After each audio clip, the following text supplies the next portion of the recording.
کہ رمضان المبارک کے اندر پورے مہینے میں مسجد کے اندر رونق ہی رونق ہوتی ہے، لیکن جیسے ہی رمضان گزرتا جاتا ہے، جیسے ہی آخری دن آتے ہیں، ہماری مسجدیں خالی ہو جاتی ہیں، ویران ہو جاتی ہیں، ویسے ہی بن جاتی ہیں جیسے پورا سال ہوتی ہے۔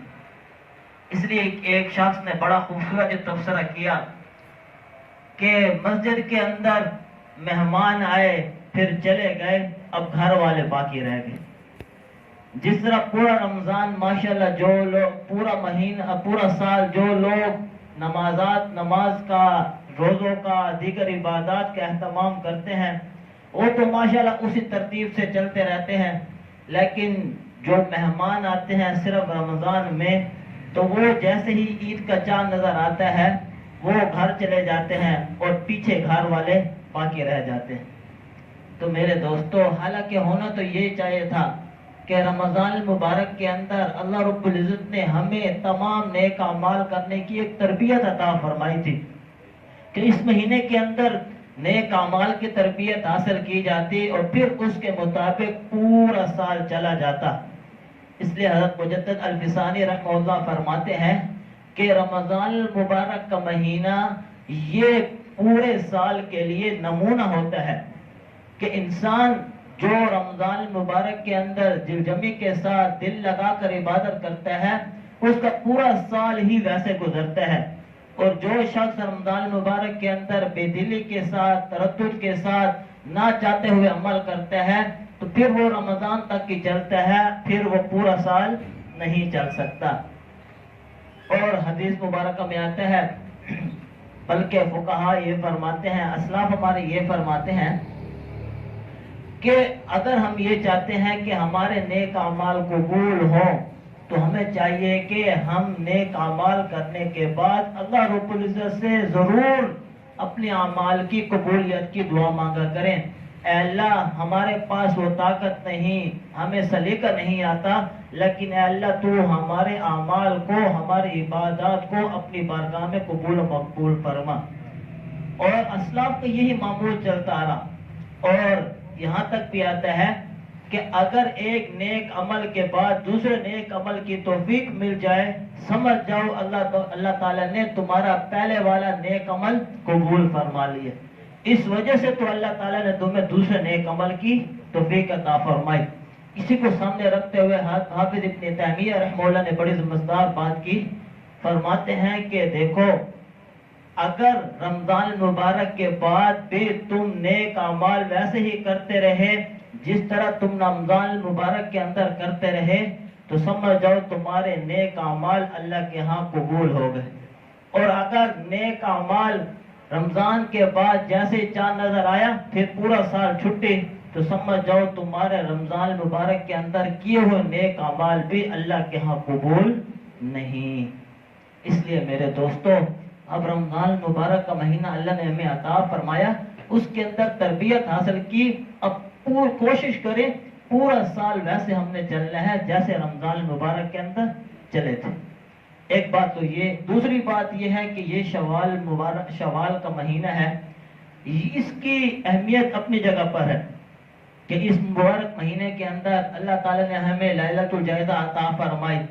اور اس مبارک مہینے کے اندر اللہ رب العزت نے ہمیں عید الفطر عطا فرمائی، اور یہاں تک کہ جو حج کے مہینے شروع ہوتے ہیں وہ شوال سے شروع ہوتے ہیں۔ شوال، ذوالقعدہ اور ذی الحجہ کے 10 دن، یہ 3 مہینے حج کے شمار ہوتے ہیں، تو حج کے مہینوں کے اندر یہ شوال کا مہینہ بھی شمار ہوتا ہے۔ اور آپ صلی اللہ علیہ وسلم کے اور تو بہت زیادہ اعمال تھے شوال میں، لیکن آپ صلی اللہ علیہ وسلم شوال میں 6 روزوں کا بہت زیادہ اہتمام کرتے تھے۔ اب پورا مہینہ روزے رکھے، اب شوال کا مہینہ شروع ہو گیا، تو آپ صلی اللہ علیہ وسلم کی مستقل یہ عادت مبارکہ تھی، آپ صلی اللہ علیہ وسلم شوال کے 6 روزے رکھا کرتے تھے۔ اور حدیث مبارکہ میں آتا ہے، آپ صلی اللہ علیہ وسلم نے فرمایا، جس نے رمضان المبارک کا پورا مہینہ روزے رکھے اور پھر اس کے بعد شوال کے 6 روزے رکھے، اللہ رب العزت اس کو پورا سال روزے رکھنے کا اجر عطا فرمائیں گے۔ اور ایک روایت میں آتا ہے جس نے رمضان کے روزے رکھے اور پھر اس کے بعد شوال کے 6 روزے رکھے وہ ایسا ہے گویا اس نے پوری زندگی روزے رکھے۔ تو اب میرے دوستو یہ آپ صلی اللہ علیہ وسلم کی عادت مبارکہ تھی کہ آپ صلی اللہ علیہ وسلم شوال میں 6 روزے رکھتے۔ ہمیں بھی چاہیے کہ ہم بھی کوشش کریں شوال میں 6 روزے رکھ لیں۔ اچھا اب یہ 6 روزے کوئی لگاتار رکھنا ضروری نہیں ہے کہ آپ لگاتار 6 روزے رکھیں، بلکہ آپ ایک دن روزہ رکھیں، پھر 2-3 دن آرام کر لیں، پھر اس کے بعد روزہ رکھ لیں۔ وقفے وقفے سے آپ انشاءاللہ یہ 6 روزے بھی رکھ لیں گے اور آپ صلی اللہ علیہ وسلم کی سنت پر عمل بھی ہو جائے گا اور آپ صلی اللہ علیہ وسلم کی عادت مبارکہ پر بھی عمل ہو جائے گا۔ اور آپ اچھا اگر یہ نہیں کر سکتے تو آپ صلی اللہ علیہ وسلم ہر مہینے میں ایام 20 یعنی ہر چاند کی 13، 14 اور 15 تاریخ یہ 3 روزے ہر مہینے رکھتے تھے۔ اور حدیث مبارکہ میں آتا ہے جس نے ہر مہینے 3 روزے رکھے اللہ رب العزت اس کو پورا سال روزہ رکھنے کا اجر عطا فرمائیں گے۔ چلو اگر یہ بھی نہیں کر سکتے اللہ رب العزت نے اور بلکہ رسول اللہ صلی اللہ علیہ وسلم نے ہمارے لیے اور زیادہ آسانی فرما دی کہ آپ صلی اللہ علیہ وسلم ہر سوموار کو اور ہر جمعرات کو روزہ رکھتے تھے۔ یعنی سوموار کو روزہ رکھا، پھر 2 دن آرام کر لیا، پھر اس کے بعد جمعرات آ گئے، جمعرات کو روزہ رکھ لیا۔ تو یہ آپ صلی اللہ علیہ وسلم کی بھی عادت مبارکہ تھی۔ تو یہ آپ صلی اللہ علیہ وسلم کی جو آپ کے سامنے عادات بیان کی، اگر ہم کسی ایک پر بھی عمل کر لیں انشاءاللہ اپنی عادت بنا لیں، پھر دیکھیں پورا سال ہماری زندگی کے اندر کیا سکون ہی سکون ہو۔ تو ایک تو میرے دوستو آپ صلی اللہ علیہ وسلم کے یہ شوال کے اندر 6 روزوں کا اہتمام، اور اس کے ساتھ ساتھ جو سب سے زیادہ ضروری بات ہے وہ یہ ہے کہ دیکھیں ہم نے نماز کو صرف رمضان کی حد تک مقرر کر دیا، متعین کر دیا کہ بھئی رمضان آیا اب ہم نے نماز شروع کر دی، جیسے ہی رمضان ختم ہم بھی ختم۔ وہ کسی نے ابھی شروع میں نے ذکر کیا نا، کسی نے بڑا مزدار تبصرہ کیا کہ رمضان المبارک کے اندر مہمان ہمارے پاس آ گئے، جیسے عید کا چاند نظر آیا مہمان گئے گھر والے باقی رہ گئے۔ وہ عید الفطر کے دن بڑی مزار اور ویڈیوز بنا کر دکھا رہے تھے کہ فجر کی نماز میں اور ظہر کی نماز میں ایک امام صاحب ٹھہرے ہوں، پیچھے 2-3 مقتدی ٹھہرے ہوں، اور رمضان میں کیا ہوتا تھا جگہ نہیں ہوتی تھی۔ تو وہی ہو گیا مہمان چلے گئے گھر والے باقی رہ گئے۔ تو اس لیے میرے دوستو نماز صرف یہ رمضان کی حد تک نہیں ہے، یہ تو اللہ رب العزت کا مستقل حکم ہے، یہ اسلام کا رکن ہے، یہ ہر حال میں ادا کرنی ہے، اس میں کسی حال میں بھی چھٹی نہیں ہے اس کی۔ اس لیے اللہ رب العزت نے ایمان والوں کی صفات بیان کی ہے اور ان صفات میں سب سے پہلے نماز کا ذکر کیا ہے۔ اب سورۃ المعارج 29 پارے میں اللہ رب العزت نے جو ایمان والوں کی صفات ذکر کی ان میں سب سے پہلے الا المصلین کہ ایمان والے یہ لوگ ہیں جو نماز کا اہتمام کرتے ہیں، والذین هم علی صلواتہم دائمون کہ یہ لوگ اپنی نمازوں پر پابندی کرتے ہیں، ہمیشگی کے ساتھ اس کو ادا کرتے ہیں۔ اور پھر اور صفات بیان کر کے آگے اللہ نے کیا فرمایا، والذین هم علی صلاتہم یحافظون کہ یہ نماز کے اندر جو نماز کے فرائض ہیں واجبات ہیں ان کا بہت زیادہ اہتمام کرتے ہیں۔ پھر اللہ تعالیٰ نے کیا وعدہ کیا، اولئک فی جنات مکرمون کہ یہ ایسے باغات میں ہوں گے، ایسے جنت میں ہوں گے جہاں ان کا بہت شاندار قسم کا اللہ تعالیٰ اکرام کریں گے۔ اور سورۃ المؤمنون 18ویں پارے میں اللہ نے ذکر کیا، والذین قد افلح المؤمنون ایمان والے کامیاب ہو گئے۔ اب وہ کامیاب کون لوگ ہیں، والذین هم علی صلواتہم یحافظون کہ جو لوگ اپنی نمازوں کا اہتمام کرتے ہیں، پابندی کرتے ہیں، یہ لوگ کامیاب ہیں۔ پھر اللہ نے کیا وعدہ فرمایا، الذین یرثون الفردوس اب یہ لوگ اولئک هم الوارثون الذین یرثون الفردوس یہ لوگ ہیں جو جنت الفردوس کے حقدار ہیں، ہم فیہا خالدون ہمیشہ ہمیشہ اس جنت میں رہیں گے۔ تو میرے دوستو یہ نماز یہ اسلام کا رکن ہے، ہر حال میں ادا کرنا ہے۔ اب خود دیکھ لیں کہ نماز کسی حالت میں بھی معاف نہیں. یہاں تک کہ صحابہ فرماتے ہیں رسول اللہ صلی اللہ علیہ وسلم کے دور کے اندر کسی منافق کی جرأت نہیں ہوتی تھی کہ وہ مسجد کی جماعت چھوڑ سکے. یعنی اگر وہ 2 آدمیوں کے سہارے سے چل کر آ سکتا تھا اس کو بھی صف میں لا کر کھڑا کیا جاتا تھا. اور صحابہ میں یہ عام معمول تھا کہ جو جماعت میں شریک نہیں ہوتا تھا اس کو ڈر ہوتا تھا کہ لوگ مجھے منافق کہنا شروع نہ کر دیں. اس لیے میرے دوستو آپ صلی اللہ علیہ وسلم کے دور میں نماز کا اتنا زیادہ اہتمام کیا جاتا تھا. اور آپ صلی اللہ علیہ وسلم کسی چیز پر اتنی زیادہ بددعائیں نہیں دے رہے. کیا کہہ رہے ہیں کہ میں چند نوجوانوں سے کہوں کہ جا کر انہیں اکٹھا کر کے لے آئیں اور ان نوجوانوں کے گھر کو میں جلا دوں جو بغیر کسی عذر کے گھروں میں نماز پڑھ لیتے. کتنا زیادہ یہ تو جماعت چھوڑنے پر اللہ کے رسول کتنے ناراض ہو رہے ہیں اور نماز چھوڑنے پر اللہ کے رسول کتنے ناراض ہوں گے. اس لیے میرے دوستوں نماز تو کسی حال میں بھی معاف نہیں ہے. اس لیے حدیث مبارکہ میں آتا ہے نا کل قیامت کے دن سب سے پہلے نماز کا حساب کیا جائے گا. جس کی نماز اچھی اس کے باقی اعمال اچھے اور جس کی نماز خراب اس کے باقی اعمال بھی خراب نکلیں گے. اس لیے نماز کسی حالت میں نہیں چھوڑنی. قاری رحیم بخش پانی پتی رحمہ اللہ آپ قرآن مجید تجویدی قرآن مجید جو ابھی نئے آ رہے ہیں کوئی قرآن ایسا نہیں جن کے اوپر ان کا نام نہ ہو. اور پاکستان کے اندر انڈیا کے اندر ان کے اتنے شاگرد ہیں کہ جو شمار سے بھی زیادہ ہیں. ان کا ایک واقعہ لکھا ہے کہ ایک مرتبہ ان کو اپنے خادموں نے وضو کرایا اور وضو کرا کے نماز پڑھ لی. جیسے ہی نماز پڑھی تو ان کی نگاہ اس لوٹے پر پڑ گئی جس لوٹے سے انہوں نے وضو کیا تھا. دیکھا کہ اس کے اوپر تھوڑا سا نشان لگا ہوا ہے. اپنے خادم کو بلایا کہ یہ لوٹا اٹھا کر میرے پاس لے کر آؤ, یہ کیا لگا ہوا. تو خادم نے بتایا کہ حضرت یہ بچے نے کیا کی تھی, یہ کیا تھوڑے سے نشان اس پر لگ گئے. تو حضرت نے کیا فرمایا کہ یہ لوٹا تو میرے جسم کے ساتھ بھی لگا ہے, یہ تو میرے کپڑوں پر بھی لگا ہوگا. یہ کیا ہے ناپاک, تو میرے کپڑے بھی ناپاک ہو گئے. اور اس ناپاک کپڑوں کے ساتھ میں نے نماز پڑھی تو میری نماز کیسے ہوگی.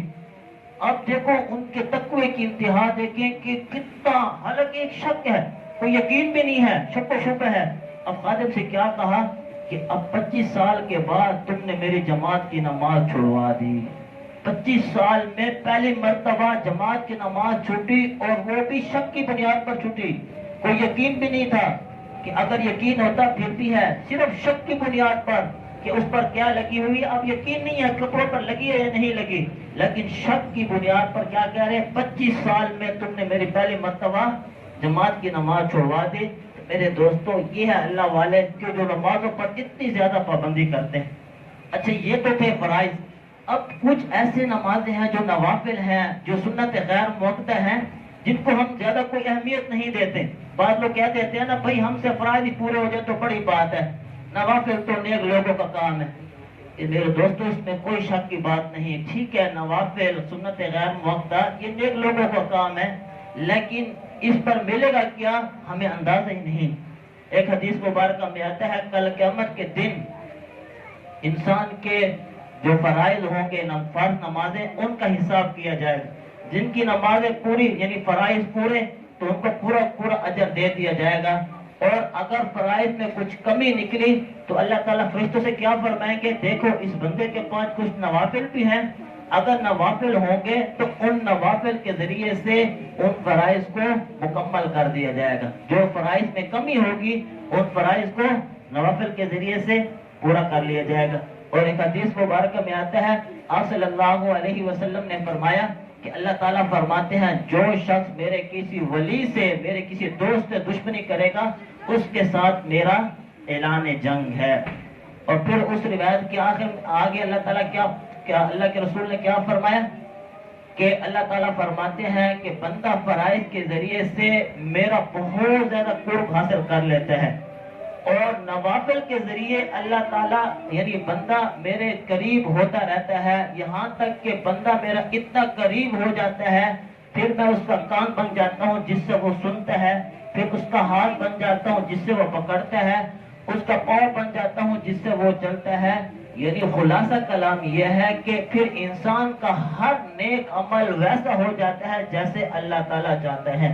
پھر انسان کا نیک عمل, پھر انسان کا چلنا اللہ کی چاہت کے بغیر نہیں ہوتا. اس لیے میرے دوستوں فرائض کا حساب تو ہوگا، اس میں کوئی شک نہیں، وہ تو ہر حال میں ہم سے حساب ہوگا، ادا کرنے ہیں، لیکن جو نوافل ہیں، یہ سنت غیر موقع ہے، یہ ہمارے لیے فرائض کی تکمیل کے لیے ضروری ہے، ان کا اپنا اجر و ثواب ہے، جو کل قیامت کے دن جب یہ ہمیں ملے گا پھر ہم حیران ہو جائیں گے۔ اب اس کے ساتھ ساتھ ایک بات سمجھنے کی بہت زیادہ ضروری ہے، وہ یہ ہے کہ دیکھیں ٹھیک ہے ہم نیک اعمال کریں، نوافل پڑھیں، لیکن ایسا بھی نہ ہو کہ ایک دو دن تو ہم ٹکا کر نوافل پڑھیں اور پھر تیسرے دن چھٹی، نہیں، ہم نیک اعمال کریں، نوافل پڑھیں، لیکن اتنا پڑھیں جتنا ہماری طاقت ہے، جتنا ہمارے بس میں ہے کہ ہم اس عمل کو مستقل کر سکیں، کیونکہ حدیث مبارکہ میں آتا ہے، آپ صلی اللہ علیہ وسلم نے فرمایا احب الاعمال الی اللہ ادومها وان قل، کہ اللہ تعالیٰ کو تمہارے تمام اعمال میں سب سے زیادہ محبوب وہ عمل ہے جو ہمیشہ ہو، وان قل، اگرچہ کم کیوں نہ ہو۔ تو میرے دوستوں نوافل کا ہم نے اہتمام کرنا ہے، لیکن اتنا کرنا ہے کہ ہم روزانہ وہ کر سکیں، ایسا نہ ہو کہ پہلے دن 200 نوافل 300 نوافل، پھر دوسرے دن 200 نوافل 300 نوافل، چوتھے دن ایک بھی نہیں پڑھا، ایسا نہ ہو، کیونکہ آپ صلی اللہ علیہ وسلم کی آپ مستقل زندگی کو اٹھا کر دیکھ لیں، آپ صلی اللہ علیہ وسلم نے اتنا ہی عمل کیا اور صحابہ کرام نے اتنا ہی عمل کیا کہ جو ہمیشہ اس کو ادا کر سکتے تھے، اپنے اوپر بوجھ سوار نہیں کرتے تھے۔ اس لیے آپ اسلاف کی زندگی دیکھ لیں، نیک لوگوں کی زندگی دیکھ لیں اور صحابہ کی زندگی کو دیکھ لیں، ان میں نمایاں فرق آپ کو نظر آئے گا کہ جو ہمارے اسلاف ہیں، نیک لوگ ہیں، اولیاء اللہ ہیں، وہ اپنے اوپر مشقت بہت زیادہ سوار کرتے ہیں۔ بھئی 500 سال تک ستو پھانک کر گزارا کیا، کیوں؟ روٹی کیوں نہیں کھاتے تھے؟ اس وجہ سے کہ میں نے حساب کیا روٹی کھانے میں اور ستو کھانے میں کہ ستو اگر کھاتا ہوں تو 500 مرتبہ سبحان اللہ زیادہ پڑھ سکتا ہوں، اور اگر روٹی کھاتا ہوں تو 500 مرتبہ سبحان اللہ مجھ سے چھوٹ جائے گا۔ تو اولیاء اللہ اپنے اوپر مشقت سوار کرتے تھے بہت زیادہ، اور اگر صحابہ کی زندگی وہ دیکھیں، صحابہ کی زندگی میں آپ کو نہیں ملے گا کہ کسی صحابی نے نیک عمل کی وجہ سے ستو پھانکا ہو، نیک عمل کی وجہ سے فلاں چیز چھوڑ دی ہو، فلاں چیز چھوڑ دی ہو۔ ہاں وہ فقر و فاقہ صحابہ پر اپنے اعتبار سے ہے، لیکن نیک اعمال کو سامنے رکھتے ہوئے اپنے اوپر مشقت سوار کرنا یہ صحابہ کی زندگی میں نہیں تھا۔ اس لیے صحابہ کی زندگی بہت زیادہ آسان ہے، اور آپ صلی اللہ علیہ وسلم کی تربیت بھی ایسے تھی کہ صحابہ کرام وہ عمل ہمیشہ کرتے تھے جو ان کی طاقت میں ہوتا، جو ان کے بس میں ہوتا، کیونکہ آپ صلی اللہ علیہ وسلم خود فرما رہے ہیں کہ تم میں اللہ تعالیٰ کو تمہارے اعمال میں سب سے زیادہ محبوب عمل ہی وہ ہے کہ جس میں ہمیشگی ہو، اگرچہ وہ عمل کم کیوں نہ ہو۔ اس لیے آپ صلی اللہ علیہ وسلم کے پاس ایک چٹائی تھی، آپ صلی اللہ علیہ وسلم رات کے وقت اس کا ایک حجرہ سا بنا لیتے تھے، اور آپ صلی اللہ علیہ وسلم خود بھی اس میں نوافل کا اہتمام کرتے، اور آپ صلی اللہ علیہ وسلم کے ساتھ صحابہ بھی اس میں اہتمام کرتے۔ لیکن ایک رات آپ صلی اللہ علیہ وسلم نے دیکھا کہ لوگوں کا اتنا زیادہ ہجوم ہے